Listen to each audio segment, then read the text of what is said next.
Bonjour à tous. Les Nyonnais devront très probablement se prononcer sur l'ouverture prolongée des magasins le samedi. Un référendum est lancé pour annuler la décision du Conseil communal. C'était le 1er avril dernier, soit la prolongation de l'ouverture des magasins jusqu'à 19 heures. Le samedi, actuellement, les magasins ferment à 18 heures. La récolte des signatures doit débuter le 28 mai. Alors, pour en débattre aujourd'hui, deux invités sur le plateau d'NRTV, à commencer par Christian Perrin. Bonjour à vous.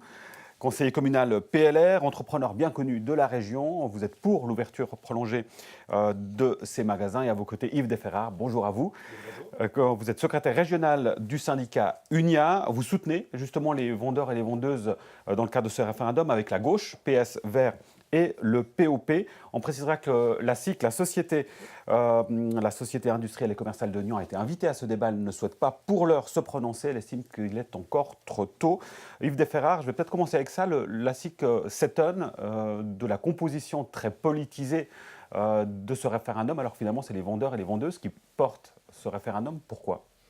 Bon, c'est tout simple, parce que les référendums doivent être signés par des personnes qui sont sur le territoire de Nyon, mais il y a aussi des personnels de vente qui soutiennent dans le comité. C'est compliqué, vous comprendrez, pour des personnels de vente qui ont des employeurs parfois de s'afficher, mais c'est d'abord le syndicat UNIA qui porte ce référendum accompagné d'un collectif de partis politiques qui nous soutiennent, et c'est surtout en premier lieu d'abord le personnel de vente, je crois qu'il faut le dire, qui ne souhaite pas de cette prolongation d'horaire. Christian Perrin, qu'est-ce que ça changerait finalement cette heure supplémentaire de passer de 18 heures à 19 heures en ville de Nyon ? Je crois que cette heure supplémentaire, elle ne changera pas grand-chose, mais c'est une revendication des commerçants qui souhaitent qu'on unifie un peu tout ça, parce que dans les commerces qui entourent Nyon, c'est ouvert jusqu'à 19 heures. Alors pourquoi 18 heures à Nyon, et puis pourquoi pas 19 heures on peut se poser la question, c'est ça qui nous interpelle. Moi, personnellement, ça me choque pas. Maintenant, par rapport aux revendications ou aux problèmes syndicaux, il n'est pas directement impliqué là-dedans, parce que une convention collective de travail, elle se règle sur ce qui est autorisé. Donc vous remettez en cause la légitimité du syndicat de porter ce référendum ? Oui, parce que je ne vois pas vraiment le but de l'exercice. Yves Desferrard, quel est le but de l'exercice alors ? Bon, il est très simple, c'est que le personnel de vente devra travailler 1 heure de plus le samedi, ça a des conséquences sur la vie de famille. On sait également que quand on parle des 19 heures, et je crois que c'est important de le souligner, c'est un métier où on ne termine pas à 19 heures lorsque les portes des magasins se ferment, mais on termine bien plutôt 45 minutes après, voire 1 heure après, selon ce qu'on a à faire. Et donc, c'est des personnes qui vont se retrouver dans leur famille à partir de 20 heures. Il faut souligner aussi que c'est des corps de métier qui déjà sont beaucoup mis à contribution. On a réussi à négocier avec grande peine un week-end par mois pour ces personnes. Donc, ils ont donc 3 autres week-ends où ils devront travailler après jusqu'à 20 heures. Ça veut donc dire pour ces personnes, et c'est clair, qu'ils n'ont quasiment plus un week-end de famille pour travailler. Donc l'enjeu est majeur pour ces personnes. C'est vrai que la discussion est un petit peu différente de 17 heures à 18 heures pour ce personnel-là, mais de 18 heures à 19 heures, je peux vous assurer, pour les avoir consultés, l'avoir fait par écrit, que c'est un taux de 95% des personnes qui refusent de faire cet horaire supplémentaire dans ces conditions-là. Christian Perrin, on comprend que d'un côté, du côté des vendeurs, on se dit mais finalement cette heure supplémentaire, ça a des conséquences importantes. On a compris notamment sur la vie personnelle, la vie familiale. De l'autre, on se dit peut-être qu'il n'y a pas forcément beaucoup, on se trompe peut-être, de clients qui viennent durant cette heure-là. Ma question, c'est de savoir est-ce que vraiment le jeu en vaut la chandelle ? Alors, je ne suis pas un commerçant nyonnais, donc, là, les membres de la SIC seraient plus à même de vous répondre dans ce domaine. Mais personnellement, ce que je pense, c'est que cette heure de différence, elle n'est pas d'une importance vitale, à mon avis. Puis surtout, moi ce qui m'interpelle, c'est effectivement ces différences qu'on a entre les différents villages. Vous allez à Signy-Centre, c'est 19 heures. Vous allez à Chavannes, c'est 19 heures. Et puis, les communes voisines, elles ont toutes des règlements différents. Alors, si on arrive à unifier une fois ça sur le plan vaudois ou suisse, allons-y. Mais là, ce n'est pas le cas. Donc, actuellement, c'est des décisions communales. Il y a une question d'homogénéité, c'est ce que nous dit aussi, Christian Perrin. Ouais. Et la question aussi, finalement, de dire Nyon, c'est quand même la ville la plus importante du district. Au-delà de la question de la concurrence, est-ce que ce ne serait pas à Nyon, justement, de mettre en avant et finalement de pouvoir permettre une amplitude plus grande en termes d'horaire, Yves Déferrard? Il faudrait d'abord avoir des discussions au niveau du canton, parce que je crois que c'est là que l'enjeu se situe. Il ne faut pas commencer à saucissonner les horaires d'ouverture dans le canton de Vaud. Avant de se battre pour ces horaires d'ouverture, il faut peut-être trouver une solution cantonale, mais comme on vient de le remarquer ici, où la SIC a décliné l'invitation, ne veut même pas discuter avec nous, je trouve remarquable que M. Perrin, issu d'une branche professionnelle que j'admire, la construction, soit ici pour discuter avec nous, parce qu'on a un vrai partenariat social dans la construction. Mais à l'image de cette déclinaison ici, on a aussi des associations professionnelles dans le commerce qui sont incapables de s'organiser au niveau cantonal, de se mettre d'accord. Et puis peut-être, je me permettrai de contredire un tout petit peu ce qu'a dit M. Perrin tout au début, puisque c'est précisément en particulier les grands commerces qui le demandent. Et ce n'est pas innocent. C'est la Migros, c'est Manor qui demandent ces augmentations. C'est principalement ces grands commerces qui vont en bénéficier. Et les petits commerces, eux, à l'inverse, ne sont pas du tout unanimes derrière la SIC. Une bonne partie, d'ailleurs, aujourd'hui, n'ouvre pas jusqu'à 18h. On le voit bien que c'est essentiellement le food de Migros qui ont un enjeu majeur. Et je ne crois pas pouvoir dire qu'ils sont en grosse difficulté, le groupe Manor ou Migros aujourd'hui. Migros a annoncé des bénéfices très importants l'année dernière et c'est eux principalement qui vont bénéficier. Vous reconnaissez cet élément-là, que finalement les petits commerçants sont peut-être les moins impactés, les moins concernés? Mais je ne suis pas sûr du tout, justement, que les petits commerçants... Alors, il y en a peut-être certains qui sont pas impactés, c'est sûr. Mais bon, on se rend quand même compte que dans une ville comme Nyon, actuellement, il y a une baisse des petits commerces locaux. Alors, pourquoi? Vous allez me dire, ça ne tient peut-être pas à 1 heure d'ouverture supplémentaire le samedi. Mais ça peut commencer par là, parce que à force de réglementer, pour finir, vous pouvez plus, quoi. Moi, je comprends les petits commerçants que on est tout le temps en train de leur freiner. Hein, et bon, voilà, si on veut plus de commerce à Nyon, on n'aura plus de commerce à Nyon. Il y en a déjà plus beaucoup, oui. Hein, donc est-ce que vous dites par là que Yves Déferrard, alors c'est pas lui le responsable, mais en tout cas, au niveau, on va dire, de ce référendum, vous rendez encore plus difficile la vie des acteurs commerciaux du centre-ville de Nyon. C'est quelque chose dont on parle depuis des années et des années. Le centre-ville se meurt, c'est de plus en plus difficile de pouvoir tenir un commerce, ça n'aide pas. Non, moi je ne crois pas qu'une centre-ville se meurt après avoir une décision d'1 heure le samedi. Je pense que les centres-villes ont d'autres atouts à formuler. Il peut y avoir des animations qui sont faites, des fêtes, des éléments qui sont de l'ordre politique. Hein. Je crois que M. Perrin fait partie d'un conseil communal. On le voit d'ailleurs, la SIC avait passablement de revendications dans le domaine notamment de la circulation, etc., pour rendre accessibles les commerces. Je crois qu'il y a des éléments beaucoup plus importants pour le commerce aujourd'hui, majeurs d'ailleurs, parce que la population prend des habitudes de commander par Internet. Et ça, c'est des enjeux vraiment qui sont extrêmement critiques pour le commerce. Mais 1 heure de plus ne va pas changer. Par contre, ça va changer véritablement de manière fondamentale les conditions de ces personnels de vente. Et encore une fois, il faudrait que s'il y a ces programmations-là, il puisse y avoir un accord. Il faut que les négociations soient équitables. Et ça n'est pas le cas, puisque lorsque nous avons essayé de faire ces négociations, le personnel a considéré que ce n'était pas équitable. Vous savez, on le fait, on le pratique. Et vous le savez, dans la construction, il y a d'autres corps de métier qui peuvent travailler plus tard le soir. Il faut pour ça qu'il y ait des accords. Il faut pour ça que le fait que ces personnes travaillent le soir plus tard, il y ait un équilibre dans les revendications. Ce n'est pas le cas ici. Et on regrette, je ne crois pas que M. Perrin serait d'accord que l'État vienne se mêler de conditions dans la construction à la place d'accords que nous ferions dans la construction. Eh bien, c'est pareil ici. Je considère que les négociations doivent se faire entre partenariat social. Certes, ces négociations sont longues, elles sont compliquées, elles sont difficiles parce que c'est une branche compliquée, mais on aboutit au fur et à mesure à des compromis, comme nous l'avons fait. Et je suis à l'origine de la première convention collective, encore une fois, ça a mis près de 5 ans de discussion. On peut trouver des arrangements, mais il faut que ce soit équitable à la fin. On ne comprend pas comment un conseil communal peut se prévaloir d'augmenter 1 heure de travail dans les conditions actuelles pour le personnel de vente. Ce n'est pas possible. Alors une question plutôt institutionnelle, Christian Perrin, sur cet aspect-là. Est-ce que c'est le rôle finalement du politique et du conseil communal? Le conseil communal, il est là pour régler la question de l'ouverture des magasins, on est d'accord. Ouverture, fermeture, priori, oui. Voilà, tout à fait. Il n'est pas là pour régler les problèmes relationnels entre les commerçants et leurs employés. Ça doit être réglé par des conventions collectives. travail. Et puis s'ils n'arrivent pas à régler, ce n'est pas une raison pour remettre en cause les ouvertures des magasins, parce qu'à ce moment-là, il faut toutes les remettre en cause. Et puis voilà. Hein, puis aussi longtemps qu'il n'y a pas de convention, ben on ferme les magasins. Allons-y. Et on va préciser qu'en l'occurrence, si on parle d'une ouverture prolongée de 18h à 19h, il n'y a rien de contraignant, Yves Desferrard. C'est-à-dire que si un petit commerçant ou un commerçant, alors ce ne sera probablement pas le cas des grandes surfaces, mais s'ils le souhaitent, ils peuvent tout à fait fermer à 18h, à 17h. Il y a une certaine liberté qui est quand même...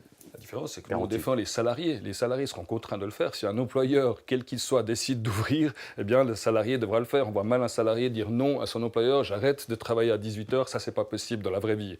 Donc, de fait, les personnes que nous défendons, parce que les personnes qu'on doit convaincre, M. Perrin, c'est véritablement le personnel de vente. Moi, je me retrouve dans les assemblées de vente, et encore une fois, on était tout à fait transparent de cette affaire. Nous avons invité un secrétaire communal à venir dans nos assemblées générales, qui a pu entendre le personnel de vente qui ne le souhaitait pas. Les conditions ne sont pas remplies. Je crois qu'une municipalité et des conseils communaux doivent entendre cet aspect-là et puis en prendre en considération, parce qu'il y aura l'obligation effectivement pour les personnes qui seront assignées par leur employeur à travailler, à le faire.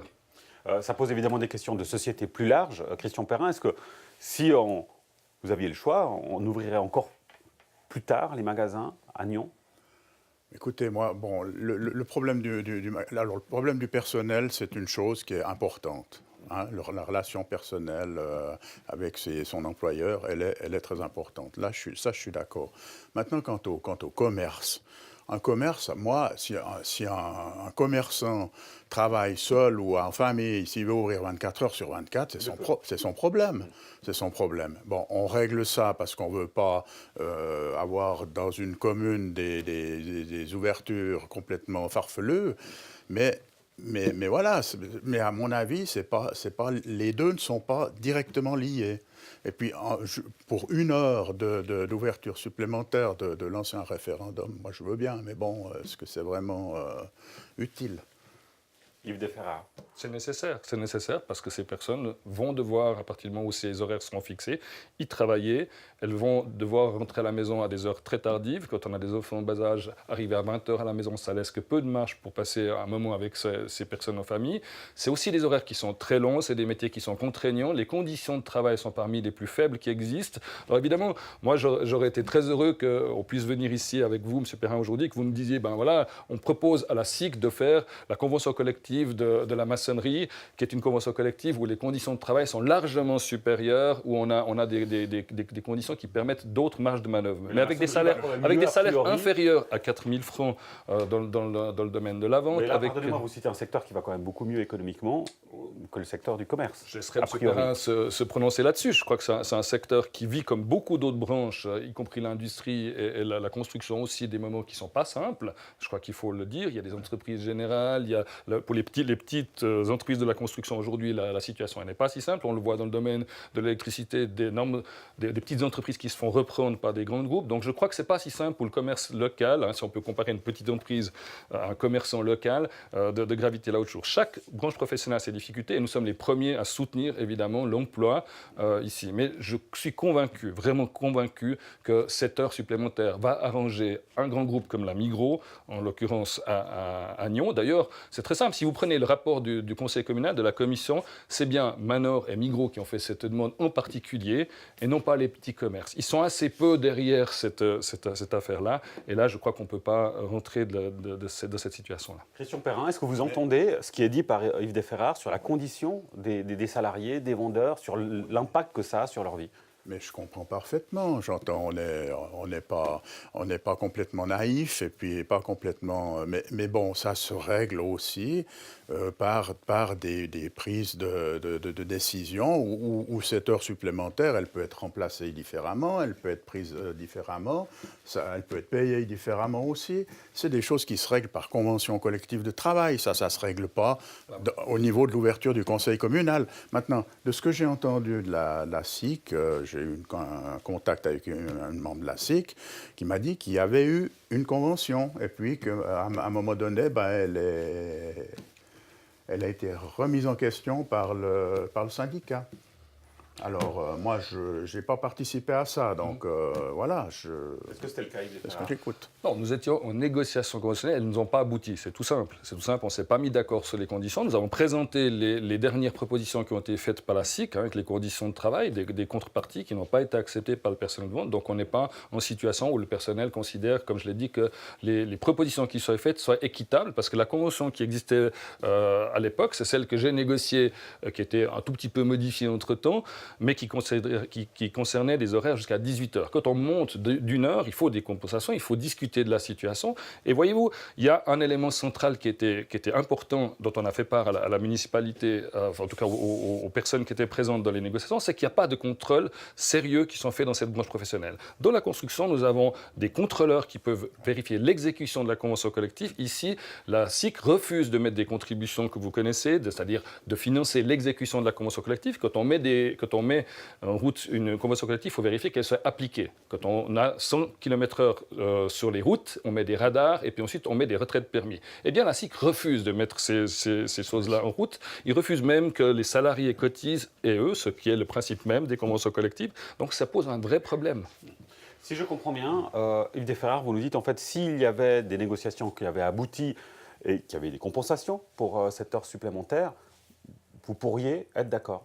Mais je rappellerai que lorsque nous avons fait cette convention collective, puisqu'au début il n'y avait pas de convention collective, il y avait une demande à l'époque de la SIC d'augmenter de 17h à 18h, nous avons dit, et nous avons toujours dit d'ailleurs, la commune avait dit, on peut le faire sous réserve qu'il y ait un accord entre les partenaires sociaux. Donc il y a bien eu une augmentation de 17h à 18h, une fois que la CCT était signée, mise sous clé. Et là, la différence, c'est qu'aujourd'hui, on nous propose une heure supplémentaire. Les conditions, évidemment, doivent changer, doivent évoluer dans la convention collective. Elles ne sont pas suffisantes. Et je ne vous dis pas qu'ils vont accepter, parce que l'enjeu est beaucoup plus important pour le personnel de vente, encore une fois, de 18h à 19h, on le voit bien, pour la vie familiale, que de 17h à 18h. Je suis bien incapable de vous le dire, ça c'est le personnel de vente qui doit le dire, mais ce n'est pas impossible d'y arriver, mais il faudrait laisser pour ça les négociations se faire jusqu'au bout. Et ça peut prendre 2 ans, s'il faut, 3 ans. On est le pays du partenariat social, les discussions sont importantes, elles sont respectueuses, et je tiens à le dire, on a des discussions respectueuses avec la SIC, où nous ne sommes simplement pas en accord, ce n'est pas un problème pour nous, parce que je respecte les personnes en face, mais là, en l'occurrence, on a une décision communale avant un accord. Alors ce que nous disent notamment les vendeurs, Christian Perrin, c'est-à-dire finalement, si on veut augmenter l'attractivité du centre-ville, il faut passer par d'autres moyens que l'ouverture prolongée des horaires. Alors c'est possible. C'est possible. Mais bon, on n'est pas là pour discuter des autres moyens de le faire. On est d'accord. En l'occurrence, mais là, on parle ce moyen seul, est-ce qu'il va permettre d'atteindre cet objectif-là, selon vous? Alors, il va au moins avoir l'avantage d'égaliser les horaires dans une région. C'est déjà pas mal. Là, on parle de concurrence, en particulier. Oui, bien sûr, oui, bien sûr. Mais bon, c'est clair que si les autres commerces de la région ferment, eux, à 18h aussi, ça sera différent, c'est clair. Mais je crois que là, on mélange, en fait, la convention et puis l'horaire. Et puis, bon, l'horaire, on essaye de tuer un peu ces différences régionales et locales. Voilà, alors, bien sûr, vous me dites le personnel va en souffrir. Oui, c'est possible. Mais il faut déjà aussi revoir la convention collective à ce moment-là. Et puis... Je crois que c'est ce que demande voilà, c'est ce qu'on fait. Oui, voilà. Oui. Oui, interrompu, oui et non, parce qu'il y a eu des discussions d'après ce qu'on m'a dit. Absolument. Et puis, quand il y a eu cette décision du Conseil de rajouter une heure aux horaires du samedi, ça a été... la discussion a été interrompue, appelons ça comme ça. Un peu avorté, effectivement, dans la discussion au sein du Conseil. Une dernière chose, Yves Desferrard, on a eu la votation, alors c'était à Genève, dimanche dernier, sur l'ouverture le dimanche des magasins qui a été accepté un certain nombre de dimanches par année. C'est un signal qui peut avoir, peut-être donner des indications sur, on n'est pas devant, évidemment, mais peut-être une tendance générale auprès de la population qui est plutôt, a priori, favorable à l'ouverture Moi, je mettrais ça comme une gaine ferraille. On en a pas mal ces derniers temps, une de plus, Ouais. parce que dans la réalité, dans les autres cantons, la plupart des fois, en tout cas plus du 2/3, se sont soldés par des échecs. Maintenant, c'est à la population évidemment de dire. Maintenant, je ne suis pas dans le débat genevois, mais en tout cas, pour ce qui est du débat de Nyon, je crois que vous avez raison. S'il faut harmoniser, je crois que le PLR doit plutôt essayer de convaincre en fait ces associations patronales de se fédérer au niveau cantonale. Et je pense que c'est là que vous avez un rôle à jouer dans votre parti, de mon point de vue, c'est de les convaincre de se constituer en association professionnelle cantonale. Vous voyez, les stations de service shop, on a dû discuter avec les pétroliers, eh bien, il y a eu des accords qui ont été trouvés. Donc c'est possible, et c'est possible de le faire, sauf qu'on est dans une situation d'une association professionnelle, encore une fois, qui est un peu désorganisée, et j'insiste, désunie. Je suis profondément convaincu qu'au sein d'eux, les petits commerces et les grands commerces ne sont pas d'accord. C'est un peu dans tout le canton, dans les villes que je côtoie, la même chose. Bon, le message est passé. Vous souhaitez ajouter quelque chose, Christian Perrin? Non, je crois que on est. L'essentiel a été dit. Voilà, il Oui. me semble, oui. Merci beaucoup, messieurs, pour votre participation. Christian Perrin, donc conseiller communal PLR, et Yves Desferrères, secrétaire régional du syndicat UNIA, qui porte donc ce référendum. La récolte de signatures devrait, je vous le disais, débuter le 28 mai, portée avant tout par le syndicat UNIA, qui défend donc les vendeurs et les vendeuses. Et c'est la gauche qui soutient également ce référendum. Votation probable donc pour les Nyonnais. Merci beaucoup, merci à vous pour votre fidélité. On se retrouve non pas la semaine prochaine, puisqu'il y a l'Ascension et NRTV déménage dans de nouveaux locaux. On se retrouve dans 2 semaines. Au plaisir de vous y retrouver. Merci. Merci.